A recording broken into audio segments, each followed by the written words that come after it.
In a world accelerating faster than ever, true leaders rise, not by chance, but by choice.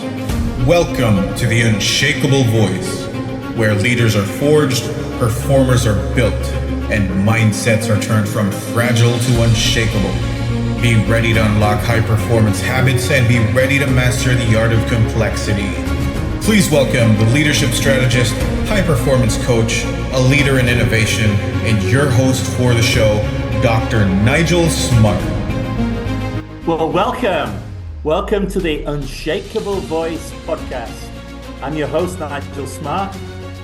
It's where we are looking to challenge ideas in leadership, high-performance strategies, and routes to personal fulfillment. I have a great guest for you today. I am so pleased. I have Mr. Sjmanning, who is unbelievable in terms of his experience, his life that he's led, and the opinions and things that he shares at all levels in government and industry.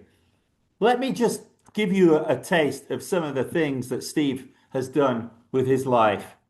He's an architect of over $40 billion in revenues in sales flows. He's a pioneer. I know him as a speaker.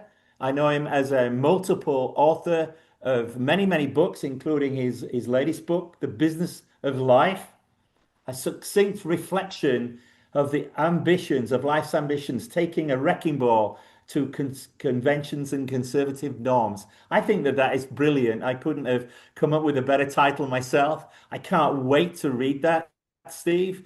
You're a master strategist in media. You're an AI expert. You've been in it since the start, from the 80s. You work for Fortune 100, Fortune 500. You're a recognized innovator and multiple author and multiple speaker on all levels. We're so happy to have you here today. And what we want to do today is to tap into some of that wisdom, some of that experience. I want to talk to you about leadership in this changing world that's been impacted by this wonderful thing, AI. Wonderful or a curse? Maybe that's something we can go into. But anyway, I'd like to get your perspective on that. Steve, what are your thoughts about leadership in this VUCA, this crazy, volatile, uncertain, complex, ambiguous environment? Give me your thoughts. Give me it right from the gut. Thank you for having me. But for various reasons, I would blush. But then the lights in this little studio will allow me to blush and not come through the camera. But I thank you for the kind words. Whatever it is that I do have done, you learn a bit when you travel a few million life miles, and a few million miles in those pressurized sardine cans, around the world. You learn a thing or two. And I've had the pleasure of working with a lot of very smart people. And the best part about it is when I get hired by those smart people, I certainly learn more from them than they could ever learn from me. Now, your question was specific to VUCA. And if you allow me just a moment of background, 2 years ago, a publisher asked me to write and do a talk on Bonnie versus VUCA. Now, I had heard of Bonnie and I've heard of VUCA because VUCA's been around for 80 years or so. But I didn't know enough to be even superficial. So I did a little reading. And I said, I'm way pedestrian for this stuff. But I did a little more reading. And eventually I began to get the idea and expand on it. And the first thing we did, is we said, Bonnie versus VUCA, are there more? Nah, never mind, we'll make them up. Yes. So we made up something called NCC. Yes. Nonlinear, change and uncertainty, therefore are constants. And 3, complexity, ambiguity, volatility, of course. Then we came up with a brilliant idea to create something called TUNA. That sounded like a good idea. Turbulence, uncertainty, novelty, and ambiguous, which VUCA also addresses. And then finally, RUPT, which is a Norwegian word, I think. Rapid, unpredictable, paradoxical, and tangled. We came up with those ideas and then quickly discarded all of them but VUCA. Because I found VUCA to be more textured than anything else. And it speaks to this world today, the world of challenged leadership and a world of AI. The AI part, if I may, I have been in the AI world since the 80s. Now, we were in AI, but I wasn't smart enough to coin AI. McCarthy got to it, but I called it synthetic data. AI in our life then was what it is today. Big data, we had big data in context of the times. Big data comparative is nothing, but at the time it was big. And our ability to do all this elegant stuff, mine it, interrogate it, interpret it, and all of that. And those created massive predictive models, which drove our marketing efforts. AI at an infancy. So the question is, VUCA. Now, and in this world today, the world is volatile, without a doubt. Right. I write something in Monday Influencer every week or two called Finger on the Pulse. The subtitle is, don't take a deep breath if you're scared to falling behind, because you will. What is great today is mundane tomorrow. I don't get challenged anymore when I say this, and I'll get back to volatility. There is a good argument will be made by very smart people that there was more data added to the body of data in the world, all of it, yesterday, one day, than in the history of data. Right. So how do you do everything? Every thought I have is going to be obsolete tomorrow. That creates volatility in everything. Volatility across all the silos of business, academia, economics, politics, social constructs, etc. So the question is, VUCA, volatility, addresses what? Fast pace, fluctuations in demand, changing demands. AI produces the machinery, if you will, the construct, the moving parts, to grind through so much data as to take the volatility to levels that are manageable for thoughtful leaders and Uber managers. And I address that all the time. Why do I make that distinction between leaders and managers? To me, that's one of the greatest changes in the recent couple of years, the obscuring of the leader and the manager and how that really works. Now, the next part of the acronym, uncertainty. Well, uncertainty, and you can't predict the future. Nostradamus tried, and you know what happened to him? He died in disgrace eventually, although I do quote Nostradamus, I just love saying the word. For a non-native English speaker, I love to say Nostradamus with a certain degree of gravitas. But the reality is that the better you interrogate data and without becoming victimized by data, as you and I talk, you can become paralyzed by data. You can achieve paralysis by analysis. Would you not overthink it? Sometimes a cigar is just a cigar, to quote your friend Sigmund Freud. But AI in this world, tenuously joining AI and VUCA, the uncertainty of your actions is reduced just by the qualitative analysis that you're able to do and almost real time. The computational ability of all the great bots, the Groks and the JetGPTs and the Claudes and all that, is spellbinding. It's actually unbelievable. And it just gets exponentially better as we all, You, me, the shoemaker, the Uber driver train the AI bot. It's just competitive. Yeah. And that will continue until we run out of juice, until we can't run the generators anymore. Okay. Next is complexity. It is the most difficult part of AI leadership going forward, which is interconnecting the machines, the data, and the people, Right. which is why we need people like you to connect those silos, to connect those dots, and make them flow together. Rather than we certainly have the potential of blowing ourselves up. And if you see that don't as deal a, with complexity, you see that as a very rate limiting piece of this, Steve? You know, in terms of uh, there are not enough people that are around that have the wherewithal to connect the silos. I think I see people not seeing I will that that's I what's I going on.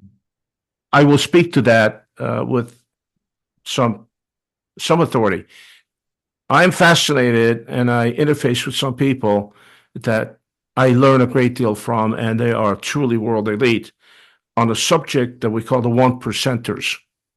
Right. Yes. The one percenters are the unique people in any environment's businesses, and the focus is typically business. The one percenters are those people who, in fact, can't connect the dots across the silos. Now, how many are there? Where are they? How are they? This is a subject. Love to do 2 hours with you and learn from you on this. One of the great challenges for a leader today is to identify the one percenters or the would-be one percenters in their companies. Typically, let me rephrase. Most frequently, the one percenters, the people can see across the silos, and they do not think connecting those are conflicting. Because when you go to Procter and Gamble, everybody who runs a division has conflicted goals with the other people. In fact, they're competitive. So typically, the one percenters are not senior management, are not C-suites, are at different levels, different places. It's an amazing thing to have a massive global manufacturing enterprise. And when people like you or some of the people I work with, some of the other Uber advisors, I want to know from you, Mr. Client, who are the one percenters in your company? Who are they? What are they? And then after truly painful, soul-searching, difficult conversations that can take days and so on, you figure out that it's not the R&D heads, it's not the head of finance, it's not these people. There is, in fact, a woman or guy that runs a line in a factory in Kuala Lumpur. Somehow, they just say, I know I'm running a line, but if you guys can just do that, my line will run a whole lot better. And he doesn't think helping the other guy, woman, or division out is to his detriment. He just sees it makes my life better. Now, there's a one percenter. In the little company that I was raised in, there was no doubt who the one percenters were. And there came a time when I had the opportunity just to put in percentage. There are few, and they're often hard to identify, or the difficulty in identifying them has to do with the competitive nature and the ego of senior leadership, who don't want to say, I got a junior supervisor over there who knows better than I do how that production line should run. I had the experience, and it's a wonderful story for me, when my company dropped operations on me. Heck, not like I wasn't working 75 hours a week already. And I said, seriously? I know where the buildings are, but I don't really know how that works. I'm a marketing guy, and I run the management team. Operations, don't we have a guy with an MBA from Wharton out of McKinsey who's doing that? Well, we fired him. Okay, now, you go in, and a month later you say, and then you fire the entire senior level of management. That VPs, down to managers, and elevate a bunch of kids, supervisors, because among them, there are a couple of one percenters. So it's limiting in that for two reasons. Well, there aren't that many. And then there is, I believe, a natural resistance at the highest levels to identify, acknowledge those, because Heck, aren't we all empire builders? Now, if I run my own company, listen, in my R&D department, a little company I built, a few thousand employees, a few million square feet. The R&D department, that's the people who were the creative push for the company brains. The two chairmen, the owners, VP general manager, VP of advertising, humbly me, and Art the janitor. Art was our head janitor. And a story I write and tell, Art the janitor. And Art was in his 50s. He's got a 20-inch waist, a 45-inch chest, and he was pretty much illiterate in two languages, but he had some ideas about how to do this stuff. And when you look at him and say, we are the big boys here. You're a janitor. You're right, Steve, and I can read and write, but my big thing is I can buy solvent for the floors for $1 less a gallon. You'll appreciate what I said. Okay, effective tomorrow, you're now a marketing manager. You double your salary, and you attend all this meetings. What am I doing in those meetings? Speak your mind. And of course, the best part of the story is that I made him wear his uniform to every meeting, which was 3 a week and travel. And so there was a guy in my meetings, Art, senior manager, maintenance. Okay, now that's a 1%er who walked in my office every morning at 10 o'clock, said, everything okay? Looked at the trash cans. Everything's fine, Art. How are you doing? Oh, just making a clean slate of things. And he was gone. Well, one day he said something. I said, wait a minute. Us big boys didn't see that. We're doing pretty good, but that is such a glaring problem. The guy who had a team of 30 or 40 broom pushers. So the answer to your question is, this is difficult to reasons. There are not that many, and then the reluctant senior manager grabbed it. The last VUCA, which is ambiguity, how to interpret information. Well, if you are in management today, leadership today at any level, and you're having a hard time interpreting information, there are two things likely. One, you just got the wrong information, and you're an imbecile. You don't know you have the wrong information. So you need to, you know what? As my daddy told me, if you're going to do it well. If you can't give it to somebody who can. And one of the great things that a good leader will teach people is make sure you're clear about what you don't know. You do something you don't know, you can blow yourself up. But you can identify that people can. You can be a superstar. In my little world, the glory is not in doing it. The glory is in getting it done. So if Art the janitor knew better how to do that, you do it, dude. I'm good with that. I think I answered your question at immense length. No, it was really interesting, and I'm hoping that everybody's got some pieces of that they can relate to from their own experience and their own circumstances. I was listening to you very carefully. Would it be fair to say then that your idea of leadership, there's a school of thought that says leadership can't be taught, it's innate. Listening to you, I'll sit on the fence. Part of what you said there was along the innate lines, because the janitor who just sees things, he's got a gift that can't be taught.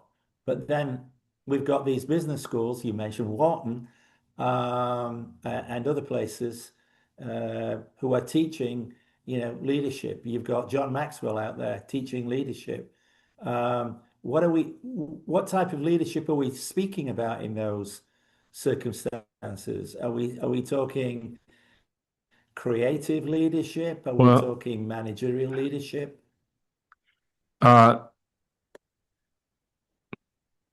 From the top down, there are probably 20,000 books written on leadership. On leadership by example, by fiat, by force, by checkbook, by empathy, and they're written by all kinds of people, smart people, some talking heads who spew immense word salads, lots of people. Heck, you can go to your local supermarket and probably find one of those on an end cap. So let's dispense with that for just a moment and address to, are leaders made? Are they born? How do you do that? I think that, and I will address about making leaders. I think that the most relevant aspect of being a leader, I don't know if relevant is the right term, you please fix it, is to teach, to compel, I don't know, encourage people to become leaders, to raise leaders, create leaders. And I would like to spend 1 minute on what I think is the greatest change in leadership in recent times versus what leaders were as little as 5 years ago. I think it's fundamentally has changed. It's raised people to become leaders. You recognize somebody. Look, I said this for years. The only time I hired a skill set, I can't get Bob. I don't care how smart Bob or Mary Ellen is. Can't get them to do neurosurgery. You have to hire a neurosurgeon, and you can't get them to whatever. But I can teach that really smart person to fly a space shuttle. And then in time, I can teach that person to recognize anomalies, to fix stuff instead of crashing to Earth. Now, in context of teaching people to be leaders, the most important thing is to teach them how to think. But the most the most elementary is to teach them what to think, and then elevate them to how to think. And again, going back to what we said a moment ago, the real trick is to identify future or already there 1%ers, those few that can connect the dots and all the silos, and then put them in position where they become uber managers and leaders. So the answer is, well, some people are born with an innate degree of charisma, if you will. There are some people that are morally and intellectually bankrupt, but heck, they can get 1 million people to follow them right off the cliff. There are some of those. I have known a couple people, couple in my lifetime, that were really, really, I don't know how to say it, decrepit human beings, awful human beings. And everybody they encountered went, oh, he's a thief, he's a crook, he's awful, but I love him. And, that's not a romantic idea. I've seen that in business. I say, how the hell do you work for that guy? Are you kidding? It's awful, about 8 hours a day. The 9th hour, I go home energized like hell. Now, in my little world also, it's an interesting thing to be a driver in a company. Well, you drive the truck, and you drive the truck mercilessly. And then what you hire, look, in our little company where I grew up for 20 years, again, we matured to not a little company. We matured to a significant business. I was the least educated and least experienced person there. And eventually what we hired were super talent out of Heinz and R.J. Reynolds and Goodyear and Bausch and Lomb and so on. And these people did not relate to us entrepreneurs at all. I would look at it and say, do you mow the lawn in a suit? Because we're having a meeting as bankers. Oh, so I put on a real shirt, my jeans, to look presentable. Point being that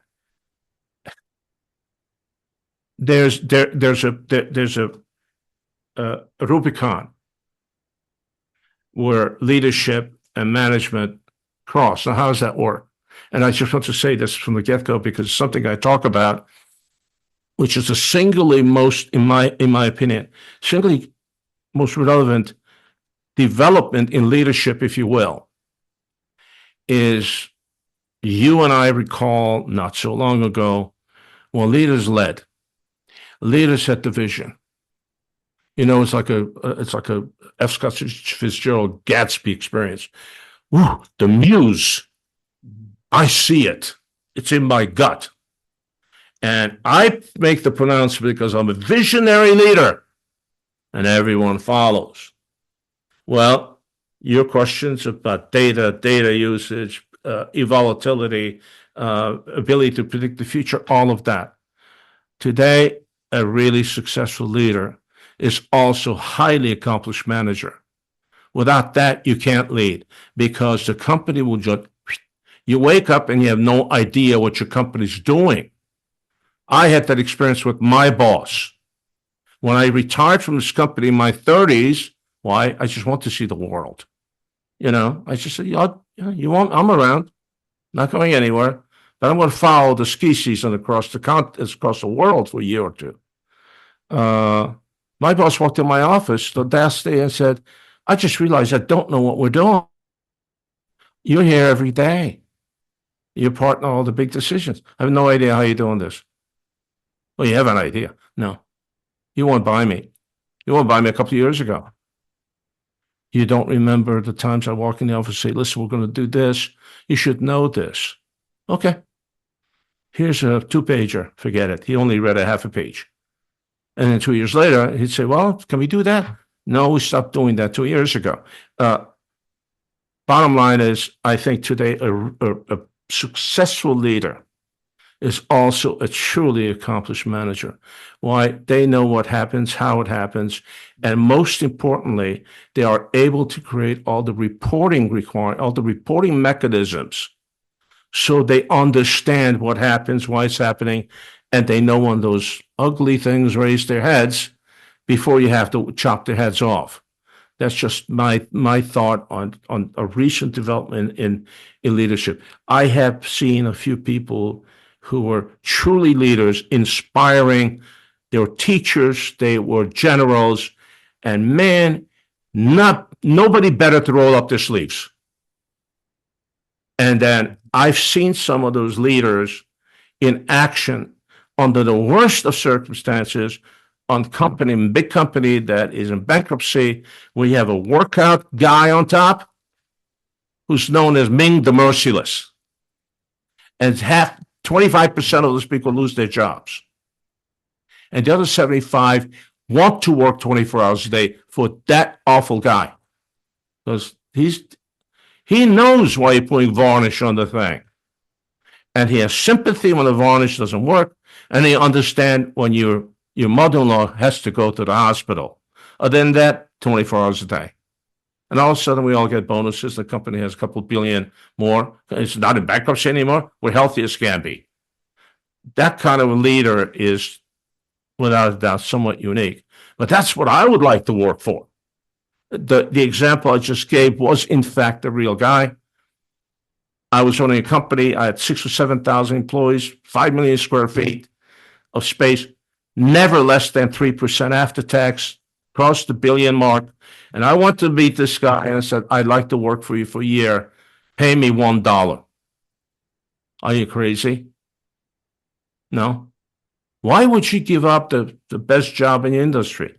Because all I want is I'm going to sit on your meetings. I'll carry the briefcase. I won't say a word. I can't learn this anywhere else. I want to know. I want to see you doing it. I heard, I read, I know people, but I want to be in the room. Work for a year for absolutely nothing. What are you going to do for a career? Somebody will hire me when I'm done. That was not a bad bet, I mean, you survived a year working for this dude. Everybody wants to hire you. Anyway, I have veered some, but I think it's important, at least from my perception. I think it's no, I think it's all relevant. I'm listening very, very carefully. It's all pearls of wisdom here. It's quite a transition. I think it's almost a transition away from, you think of Steve Jobs, and you think of his vision and his demand for high performance, which is another sort of thing of mine, that I'm always looking for performance. I'm always looking for high performance. I want the exceptional, because the exceptional is that rarefied stratosphere where not many people live. And that's where you want to be if you want to be a brand, if you want to be the best. And that's what Jobs wanted. Interesting though, there were areas that he wasn't good at, but he barked at people, and maybe he said he was not the greatest person. He was rough on people, but he had the vision, and he had the wherewithal, for example, to hire some of the right people in the right places. Earlier on, maybe in his career, when he was more the pure vision type person. I think maybe arguably the market told him he didn't have the right skills, or he didn't have that, if you like, that management skills that you're talking about. But later in life, he did have the management skills. He still kept the vision, which is why we've got this beautiful range of products that we've got now that are about people. They're not about computers or software anymore. They are really focused on people. But he managed to get people working in a managerial sense without losing that visioning ability. So I think it's a rather astute observation that you've made, that we've moved more towards a need for that type of person, almost like the later Jobsian rather than the early Jobsian type of individual. It's interesting how you would come to that conclusion. I know you're a great observer of life, and people and situations, and I suspect that that is quite an accurate observation, therefore. Let me talk about um, people that have influenced you in terms of, um, what you might have considered. They weren't necessarily mentors, but you mentioned a moment ago that I worked for you for $1, and why? I can't learn this anywhere else. So they were your mentor. What were you looking in that person for to realize that you needed that mentoring, you needed them to mentor you, although it wasn't necessarily being sort of coined or used or phrased in that way, but essentially they were a mentor. You recognized something and you said, hey, there's a piece of something that I need, want and need, maybe both. I can't get this anywhere else. I need to get it from this person. They are now going to be my mentor. How You did know, you decide that you needed or wanted that, Steve? Because I'm looking at, you talk to clients and people, and one of the biggest things, you've seen this, they don't know either what they want. You can see what they need, but trying to get them to actually look through your lens and see what you're seeing is difficult. And so I'm asking you that because that was something that you did. You looked through their lens and you said, hey, this person is giving me a view of the world, a view of business, a view of running things I'm not equipped to see. So uh, they're giving you a brand new lens, or a bifocal sort of thing, way of looking at the situation. So how did you recognize that?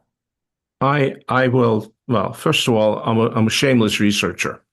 In my world, you do homework. When you're done, you do some more, and then you some more. And then the unhappiest guy in the room when a project is underway and well is me. Because I know we could have done better. Yeah. I've also recognized, well, I've said this before, and you'll forgive me for talking about myself.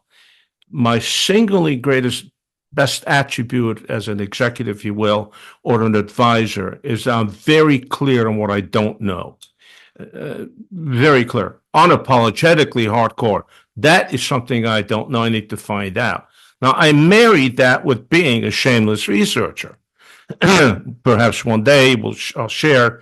The morning I woke up at 5 o'clock in my shorts and a t-shirt, and I called the Vatican and I asked for the Holy Father, the Pope, because I had a theological question. Who better to ask? People say, "Oh, really?" Well, I don't know how to tell you, but I got through to the Holy Father. It's kind of a tough thing to say. "Oh, hi, Padre, how you doing?" Because I never thought I'd get through. But uh, there are. I heard of this particular guy. Now, to digress, we ran what's considered a small marketing business here in the suburb. At the time, we might have been doing $300 million a year. In your world, that's small. But that was a couple of decades ago when $300 million was relevant. That ended up in a beast. But, and so much of what I knew was from reading, talking to people, what I developed. We are really hardcore entrepreneurs, really. And there comes a point when you develop, if you're a leader, it develops social conscience about your people. Because you would walk through a building and there's 472 people working there and there's 1,100 there. And you walk through and say, if I make a little boo-boo, I can fix it. And I'm still going to get paid really well. I'm still going to drive a fancy car. And I'm still going to be asked to do this, talk and talk and talk. And then, 142 of those people are going to get laid off for 2 weeks. So what do they have in common? Well, they all have families. They don't have savings accounts. Now what? And they're not going to find another job. Why? Because we were the best employer in the damn region. We had no problem hiring people. None. Because we were the only employer in Southern California that had a workforce that worked 50 weeks out of the year. We never laid anybody. We had a seasonal business, yet we didn't lay them off. And nobody went without a doctor. We had a clinic on retainer.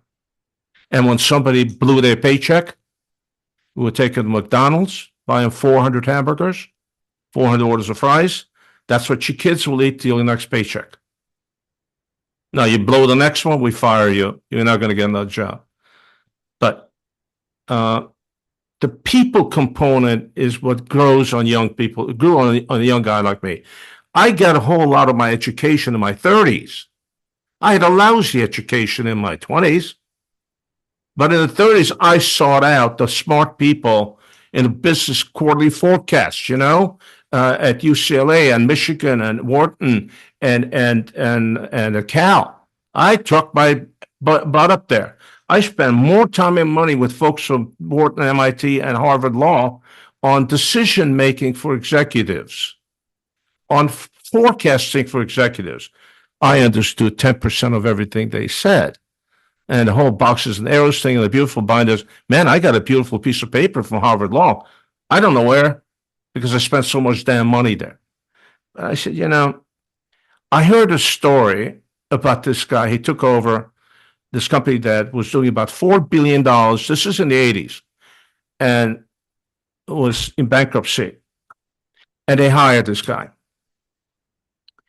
And the story I heard was, he has one hobby. He has an old Porsche that he washes every weekend. Other than that, he works. Okay? Committed. And then he did not have a scalpel. He only had a hatchet. Okay, so we have a manufacturing plant over here, one here, the many. Why do we have that? Meeting number one on the job. He didn't get a simple answer. Close it next week.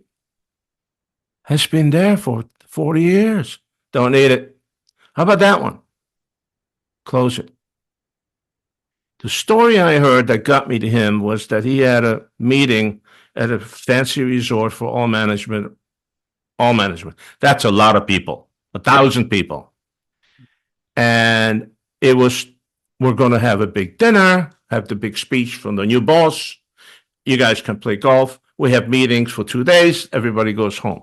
So the only person on the entire senior management team that did not travel by private jet was this dude. I said, really? That's an affectation. No, not really. But when he walked in that room at night with an assistant and walked up to the first guy, hey, Bob, how's Bobby Jr.? Did you get his braces off? Mary Ellen, I'm sorry to hear about your mom. Shook hands with 300 people. Called them by name. Knew something intimate about them. Those people would have followed him off a cliff. I said, wow. Coincidentally, the company dropped operations on my lap, as I told you. So I said, Ming the Merciless. So I said the workforce being who they are, most of them are Latin origin. They understand respect given and taken. I learned that by everything I've learned about respect across cultures came from an 87-year-old a yard sweeper in my friend Alex's company in Santiago, Chile. He educated me what that means. Not the big brains. Jose. Anyway, every day for 2 months, I walked through all those buildings at 6 in the morning. That was when the first shift started. I walked through those buildings at 2 in the afternoon, second shift. And I walked through those buildings at 3 in the morning, third shift. How you doing? Shake hands, meet people. And it was months until I got anybody who called me by my first name rather than boss or jefe. Hey, call me Steve. And that culture changed when all the staff meetings, the lowest level supervisors were invited to speak rather than senior management. So I said, there's something this guy does. How the hell do you tell a bunch of people, 20% of you lost their jobs last week? I got 20% more to go. And you don't get people fleeing. You get people wanting to buy in.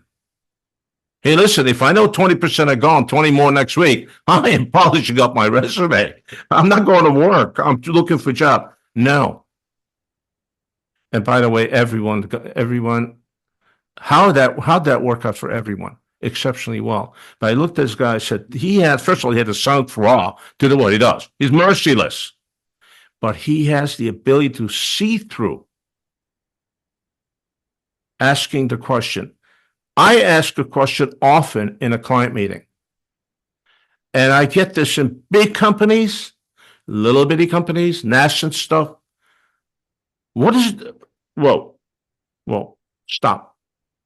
What exactly are we doing here? Right. What are we doing here? The CEO, chairman of the board, of one of my former clients, I won't tell you who it is, they make cars and they're Fortune 5. I said after 2 days of mind-numbing conversation, and I said, you need to stop for a second. I'm kind of a basic guy. I'm simple, kind of ordinary. What is it that we do here? Man, beautiful paragraph, statements of mission, vision. And I said, in my opinion, we are here to make money and do it in a manner that we're not injurious to the people who work for us and who buy from us. We're here to make money. Now, that was a novel concept. And then the next question, and I ask this often, does not endear me to people, when we get to the bottom of what is a significant issue that in my mind is insipid. Why would you jump off the thing without a parachute? So it's very hard, as you know better than most. It's hard to say to your client, now, why did you do that? Or why would you do that? I cut that out and I say, I'm confused. Let me ask a simple question. Okay, you did that. Who's going to get fired? Well, what do you mean? Now, no need to talk through this.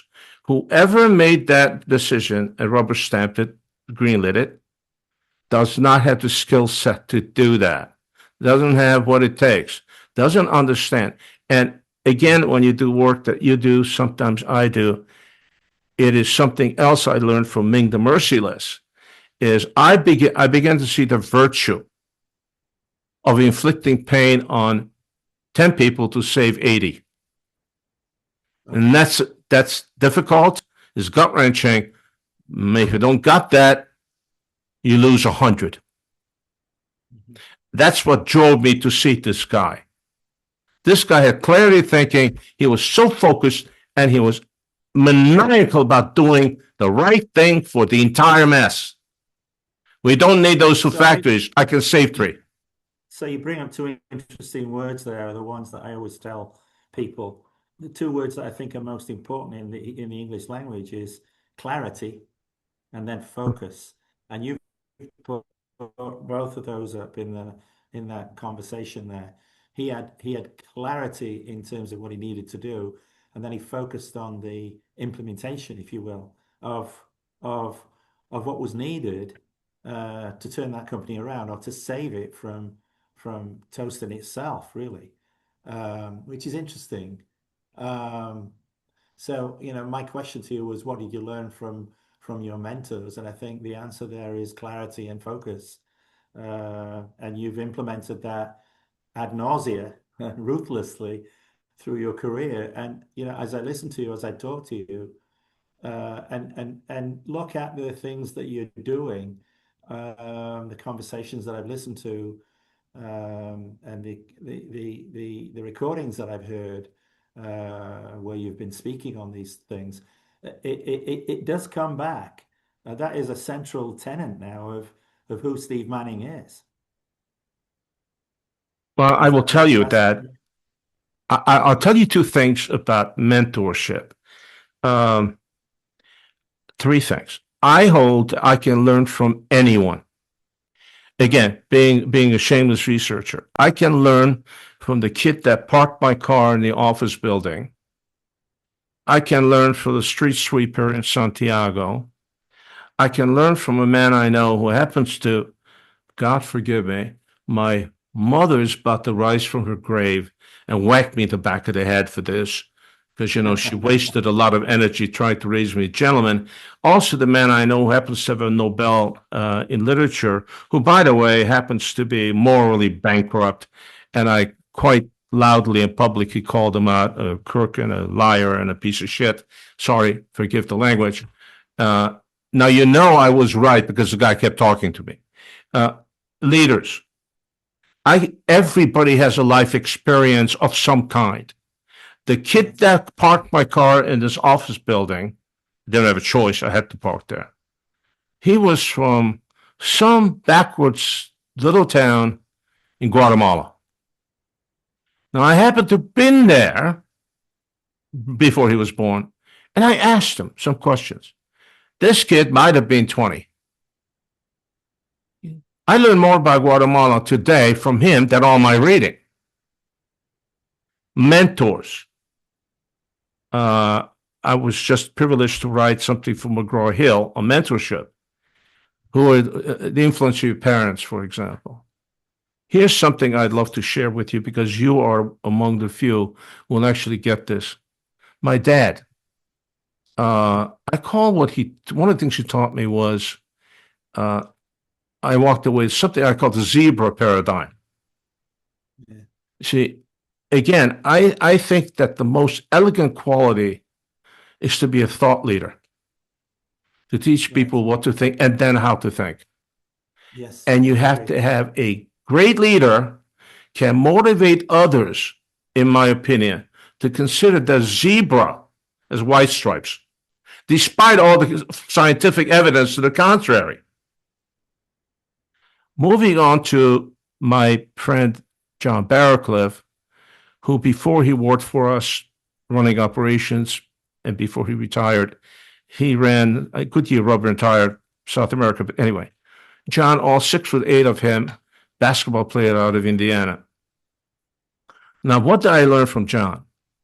At 6 a.m, after he retired, he'd come in a day a week, we'd hang out, and then twice a month, I drove down to where he lived, a 3-hour drive, 2.5-hour drive. I pick up bagels Sunday morning at 5 in a bagel place and drive my car at breakneck speeds to have breakfast with John on Sunday morning, John Barrowcliff. And we'd sit for an hour and talk, and for an hour I would listen and absorb the wisdom of this man. And you got to look at this beautiful, massive human being. And he had to leave because he took the pulpit every Sunday in church. That doesn't mean Monday he didn't kick you butt mercilessly if you underperformed. There was a time when I got a little big for my britches in a particular event. I was a kid, and I walked a building, and I looked around and said, 156 bay doors? Do we need more? Joke. Next day, the staff was out there with the engineers trying to cut 50 more. And I said, that's idiotic. I don't know how many we need. I was just kidding. So John took me aside and taught me 2 lessons. He said, one, when you go home tonight after dinner, make sure you take out the garbage. I don't like riddles, John. It will just give you a better perspective on your relevance. I said to myself, that's a lot of words for a forward from Indiana. And then what I learned from John, and that really shaped so much of my life sense, is clarity on who you are and what you represent. And make sure you understand the difference. You know, what you represent's easy, man. You can put on the dog. I can convince you it's raining outside because you can't see it. That does not make me a leader. You're not going to follow me. When you find out it wasn't raining, I'm toast. So be clear about who you are and what you represent. So when you're a punk ass kid, 30 years old or whatever, and your biggest buyer and seller of media, direct response media in the country, your head can get a touch unscrewed. No, Yes. you need to make sure you understand, to say hello, please, thank you, and make sure you understand the other side. Well, you don't have a choice. If you don't buy from me, you can't buy it, but you got to buy it. You don't want to buy for the biggest seller in the country, who's also biggest buyer. It's kind of like, it's really a disparity in bargaining positions. But you need to sit there and say, oh, okay, so we now have, I need to understand the other guy's goals, needs, wants, desires. Now, I can't satisfy them, but if I understand what I represent, I have to address them. Then I can come up with an elegant solution that will last. That's what I learned from Big John Barrowcliff, and I thank him often when I think about focused on what I'm really doing, why I'm doing it, and how I really need to do it. Those are sort of mentorship focal points for me. The zebra paradigm from my dad, man, isn't it cool when you can convince someone to yeah, let's see if, is it possible zebras really have black stripes or white stripes? Is it really possible? The scientific community said no, but why don't we look at that? And you know, it's an old story about the 5 best statisticians on Earth who were hired to develop the construct for creating a really fast racehorse, an Arabian. And they got together, and 10 days later, they emerged triumphant. Tell us about the horse. No. But we did come up with the most water-retentive camel in history. Okay, so that's a zebra. And I tried to get people to see the difference between, okay, conventional stuff, as you say, the subtitle of the book, you know, taking a wrecking ball to conventions and norms, is I believe most of us do not have the opportunity, the ability for truly independent thought. But if you can take that percentage, perhaps the 1%ers, and impose on them, push them, cajole them, compel them, threaten them to pursue independent thinking, greatness happens. Yes. I think one of the things you said earlier on, which always endears you to me, get that right way around, is you have a big emphasis on elegance.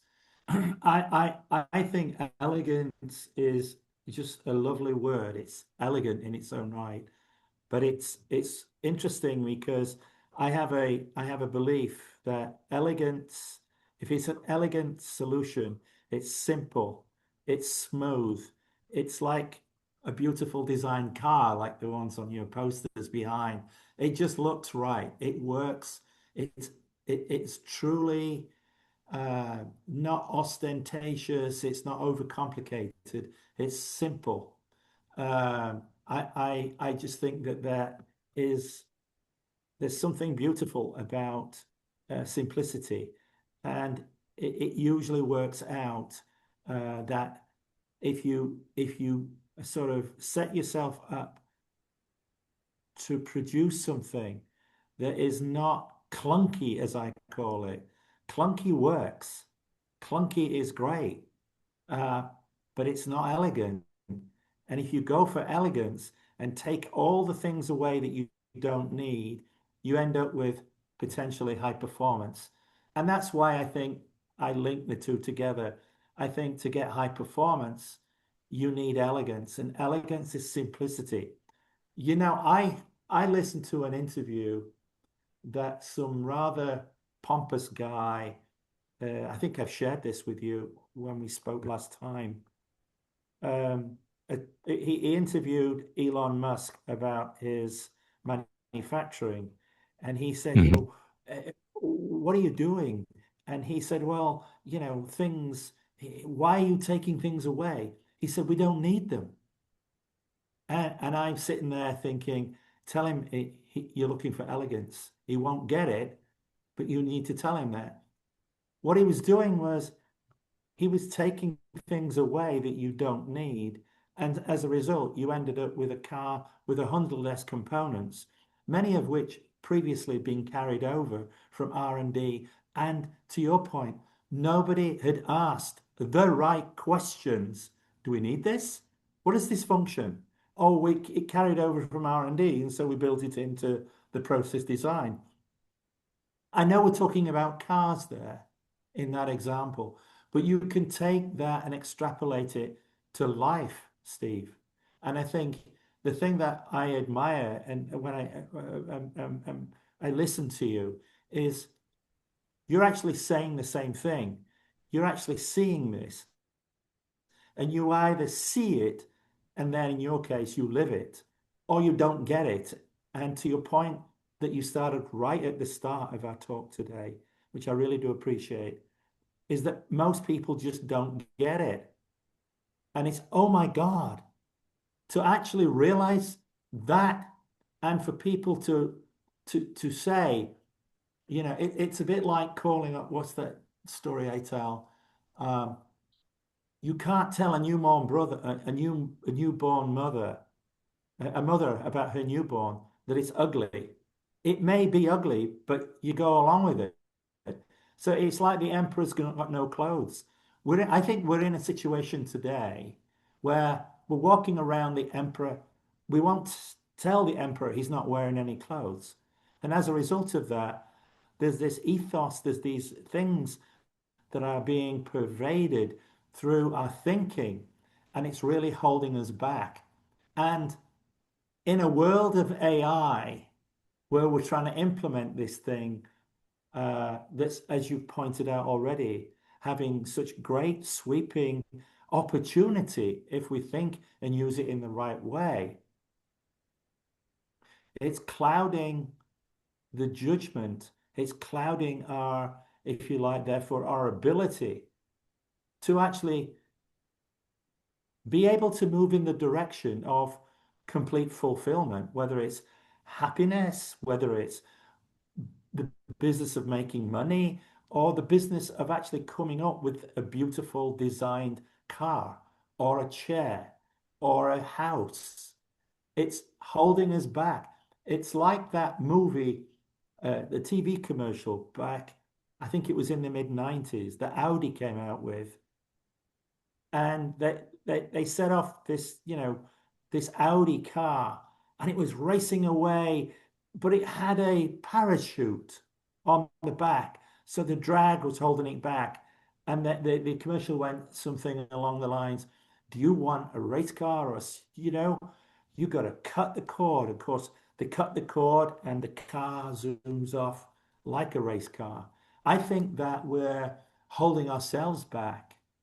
We're in our own way, Steve, and majority of people in management can't see that. Um, I wonder, it's if you like, um, a final question that I was going to put to you was, in this age of AI, the influence of it is so pervasive in both a negative and a positive way. I always see the positive. The negative, I think it's because we're changing the paradigm, and people are not good at change. We don't like change.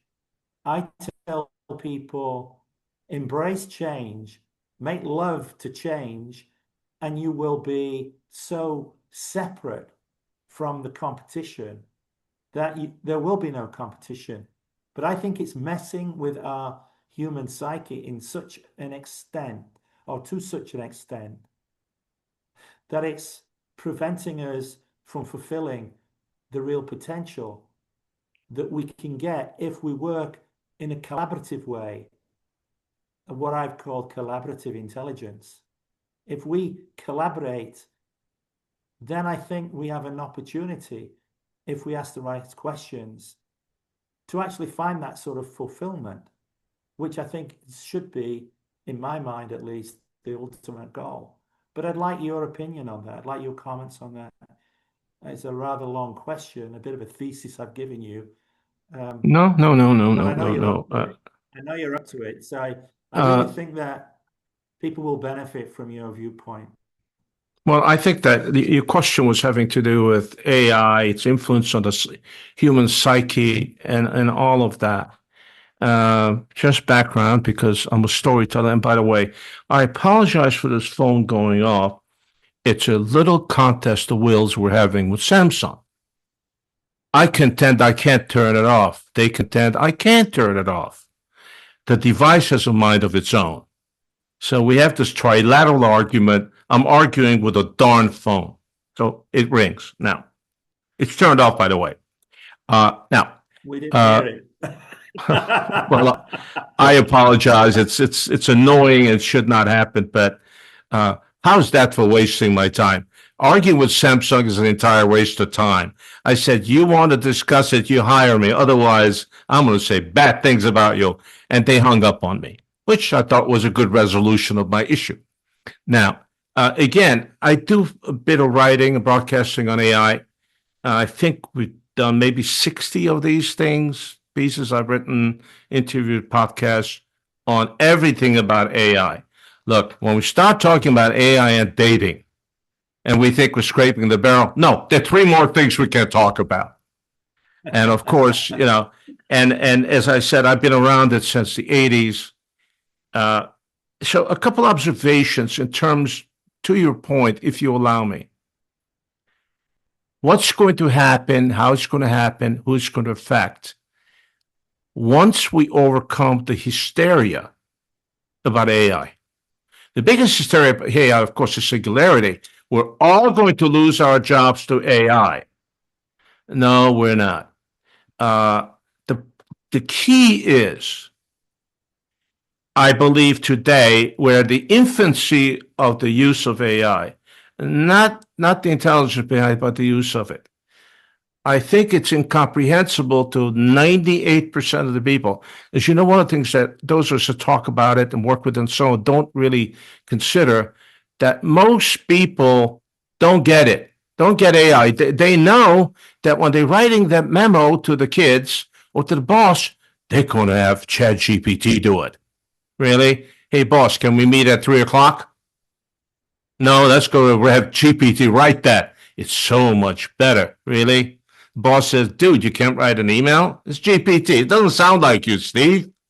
All right. But anyway, I think it's to all of it, including me, I think it's incomprehensible the extent of the utilitarian uses of AI that are going to be developed in time. So the thing that I want to embed in people's psyche, stop, take a deep breath. I don't want you to become a technologist. I want you to learn how to use the technology. And by the way, remember, technology is the new amphetamine. Let's not get hooked.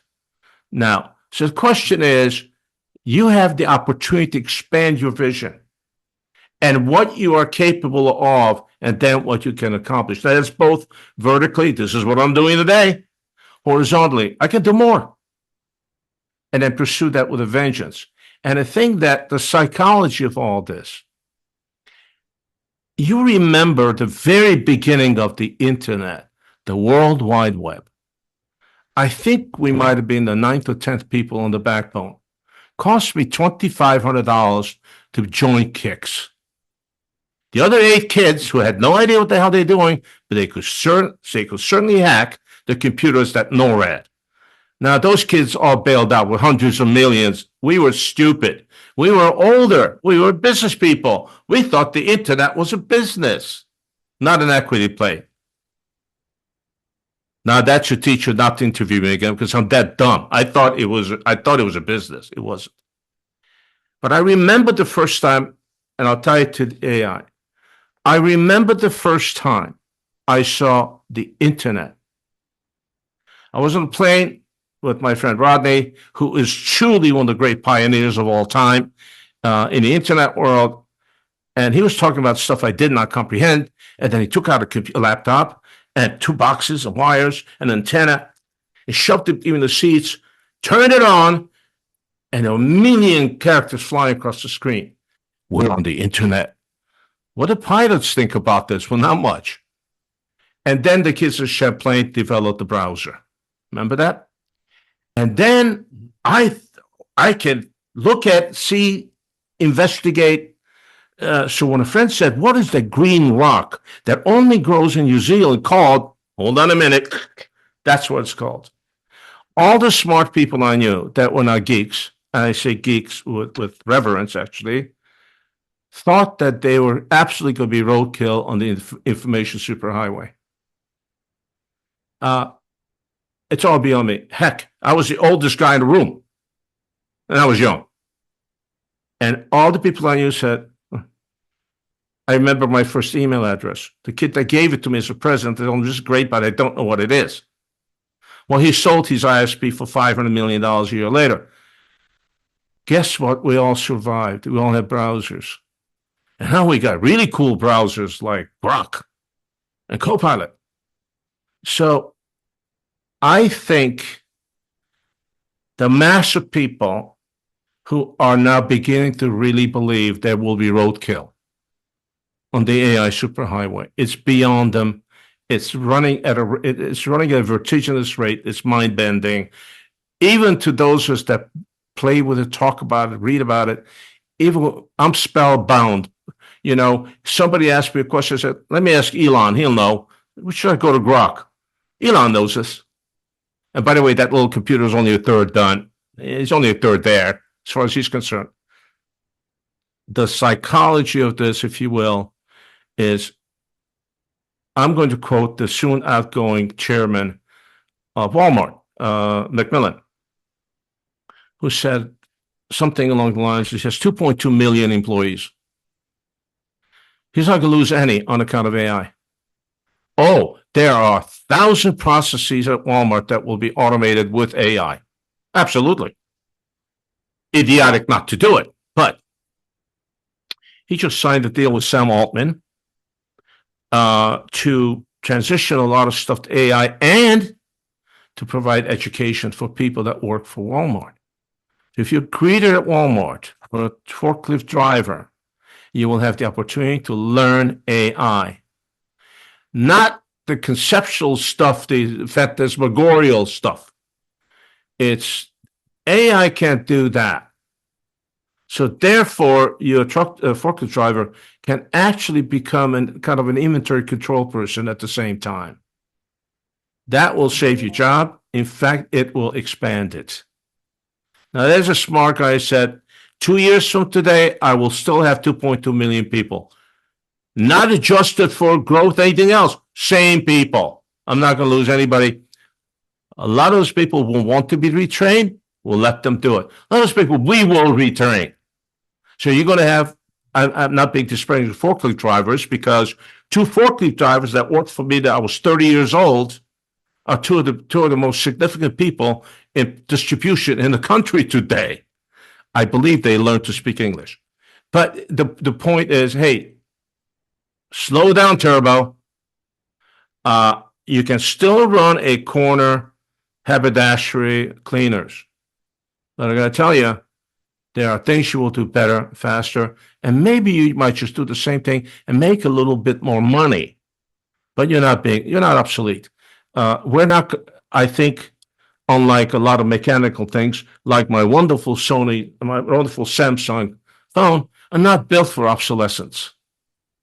And even those people that, well, I don't have the education, I really don't, I don't speak good, I can't write anything.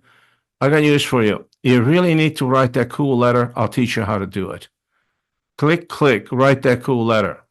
You don't have to worry about sounding stupid. But remember, I will recognize you didn't write it. I'd rather you send me an email letter that sounds just like you. Bad grammar, no punctuation, wrong words. You'll communicate the right idea. You're not gonna bowl me over with your ability to use AI. But again, the psyche part, slow down, take a deep breath. Guess what? You will have a better job. There's not going to be a gap there unless you are a slacker already, or you're really working for the wrong company. So Walmart, I don't do much about Walmart, but I thought that was a very enlightened idea from Macmillan. Regrettably, he's leaving, but then he's the guy coming in. He's a Renaissance man. Who knows what he's going to do? I think I answered your question. I think you did. So, thank you. It's been a wonderful conversation. I have one more thing to ask of you. If you could come back as a 20-year-old Steve, what's one thing about the topic that we talked about today? One thing that you would say to them?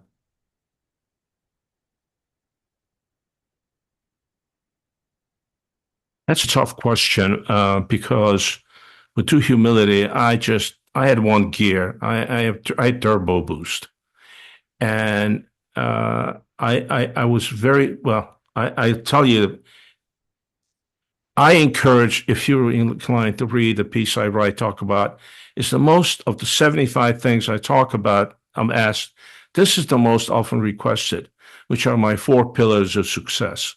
Right. Which you can find at sjmanning.com or at Monday Influencer. I was in turbo boost. Now, what saved my career was that, and I'll get back to most important things. The first thing that created my career is when I lied to my boss. And that's one of my very first pillar of success. Everybody argues, what the most important word in language is. So all the advertising people, all the social scientists, it's no. The ad people say, hell no, it's free. No to me is a cop-out. Oh, everything's free. Wait a minute. When everything is free, nothing is free. The dude that buys a $450,000 Rolls Royce leaves the car at the dealership if he doesn't get a full tank of gas. That's true. And if he doesn't get 30 free car washes, he's not buying the $500,000 car. Free is cheap. The most important word in English language is yes. That is, you're 20 years old, you say yes when everybody else says no. And you say yes after you understand that the business of business is a forest. It's full of wolves. You got to know they're there. Once you've done that homework, you say yes, and you go in there and slay those dragons. The most important word in English language is to say yes. So what created my career to begin with is when I took off 2.5 weeks, I got fired because we don't give 2-week vacations, and I want to pick up my final check. And my boss said, we got to do this marketing plan and media plan thing. You know how to do that. So I had exactly 2 options: to get fired right then or get fired a month later. When he figured I had no clue, I said, of course. So I ventured in that forest and I created a career out of that. And without a doubt, I always, say yes when everyone else doesn't say yes, says no. Outwork everyone else. You can. You can try. You also have to try to outthink everyone else. Kind of tough, but try. And these precepts, particularly hard work, my God, it's golden today, more so than ever. Why? Because we live in a world, certainly the Western world, United States, where people are no longer willing to work really that hard. Those soft skills teach us we don't have to work that hard. And what do you mean you're not taking a coffee break at exactly 10 and 3? It's in the rules. I don't want a cup of coffee. I'm rolling. I don't know. No, you have to. So I'm asked this all the time. Whatever you pick, now don't start out with finding another way to split the atom because you don't know how. But what do you want to do? Develop a passion and then just outwork everyone. You can. There was a time when I was 20 years old where the greatest day in the life of the typical laborer, if you will, worker, was asked to work overtime. I get time and a half. Wait a minute. Can I work Sunday? I get double time. Are you kidding? Growing up in a little company, you went out to 3,000 or 4,000 operations people and said, we need somebody to work Christmas Eve, Christmas Day, New Year's Day, New Year's Eve, New Year's Day. And the take was 98%. That doesn't exist today. The 20-year-old Steve, I'm going to tell him, dude, just outwork everybody else and try to outthink him. Because what do you mean there's a snowstorm at O'Hare and no airplanes are flying? Well, I got a container, got to be in LA. Okay, that is when you break the norms. That is when you go walk around the snowstorm with stacks of $100 bills until you find somebody willing to haul you stuff out of the airport and take it to Milwaukee. And then you bribe somebody else to put that on an airplane. There's a solution. You talked about creativity. One of the things that I pound on, there's creativity in everything if you want to find it and do it. Young man, son of a friend, can you look at my resume? Great college creds. He's going to be in high finance, without a doubt. It's just his destiny. Right now, he's doing a job for this big firm, and his resume says he's a file clerk. Say, gee, I can't wait to hire you if I'm reading this. Well, I'm a file clerk. I said, do you understand that insurance companies, law firms, they're huge on paper? A Superior Court judge doesn't want the thumb drive. They want the stack of paper. So when that memo I write and gets filed, that will resurface when I most need it. And I'll never forget the day I asked my assistant, I wrote Nigel's smartest memo, dig it out. Oh, it's in a file. It's put away. It's on a pallet. Can't find it. Well, that costs us $300,000. Okay, you learned that lesson. So I said to this kid, change the resume. Because you understand, you take that piece of paper, put it in the wrong place. It has consequences. So what do you want me to write? I want you to write that you're in document retention and management. Am I lying? Hell no. You put that piece of paper in the wrong place, has real consequences. It's the same thing with the analyst who can fix a boo-boo by hitting the backspace and correcting it.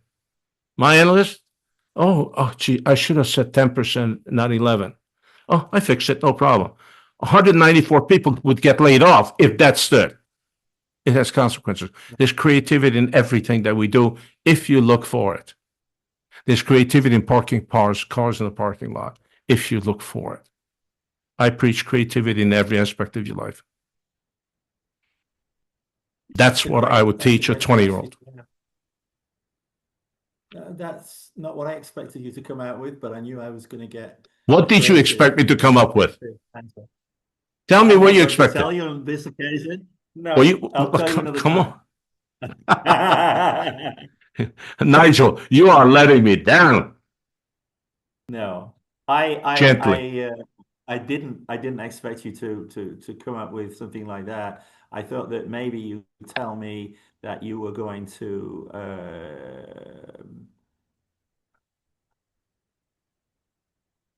follow your passion. I thought that probably was going to come out. Follow your passion, which in fairness was a piece of it. But one of the pretexts of my life. I think you took it much further than I.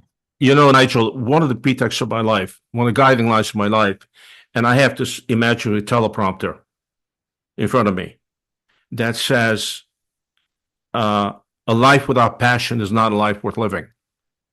Okay. Yes. And I absolutely believe that. So instead of, so I'm going to develop passion, I didn't have much choice. The passion I had as a young man, I could not pursue at the time.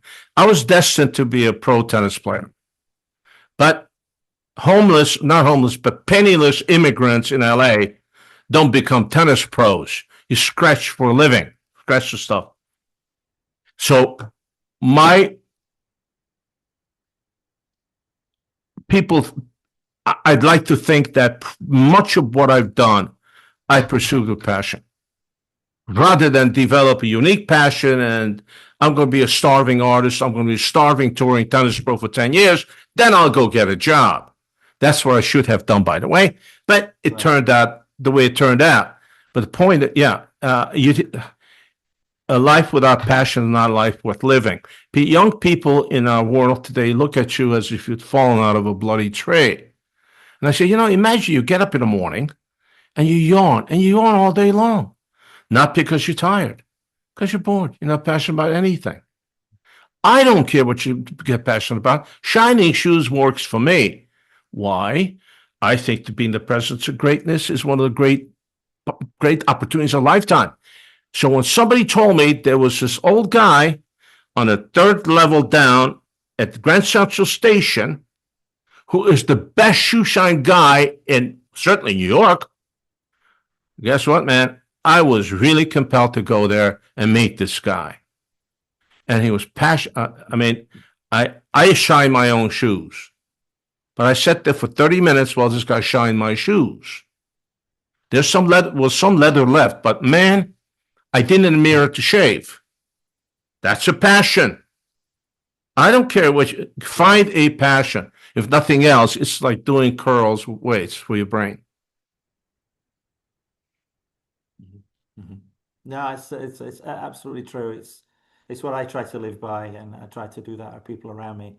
So it was the terms you're speaking to the choir here, man. So listen, this has been absolutely delightful. You've done me a great honor by coming on to one of our inaugural things for our new podcast. You have been, by definition, the unshakable voice of reason, and I'm grateful. So thank you very, very much, Mr. Manning, and I will look forward to doing this again very soon. Dr. Thank Smart, you. my pleasure and privilege, I promise.